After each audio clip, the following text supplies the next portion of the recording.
প্রিয় দর্শক, আসসালামু আলাইকুম। আপনারা আপনাদের বাড়ির পাশে অনেক সেতু দেখতে পান। সেতুর নিচে আপনারা দুইটা পিলার দেখতে পান।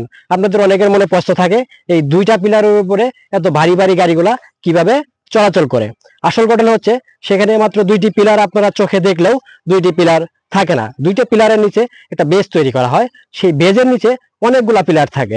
সেটা ডিজাইন বই অনুযায়ী 10টা হতে পারে, 8টা হতে পারে, 7টা হতে পারে, 16টা হতে পারে। এক এক রকম বেজে এক এক রকম জায়গায় এক এক রকম পাইল তৈরি করা হয়ে থাকে। আপনারা যদি এই দিকে খেয়াল করেন, দেখবেন এখানে এক টোটাল 11টি পাইল রয়েছে। এই 11টি পাইলের উপরেই একটা বেজ তৈরি করা হবে। এই বেজের উপরেই মূলত দুইটি পাইল দৃশ্যমান হবে। এইভাবেই মূলত 11টি বা 10টি বা 12টি পাইল থেকে দুইটি পাইল তৈরি করা হবে। সেই দুইটি পাইলের উপরেই আমাদের যে গার্ডার আছে, গার্ডার তৈরি করা হবে। সেই গার্ডারের উপরে আমাদের যে গাড়ি চলাচলের জন্য উপযোগী যে রাস্তা, সেটি তৈরি করা হবে।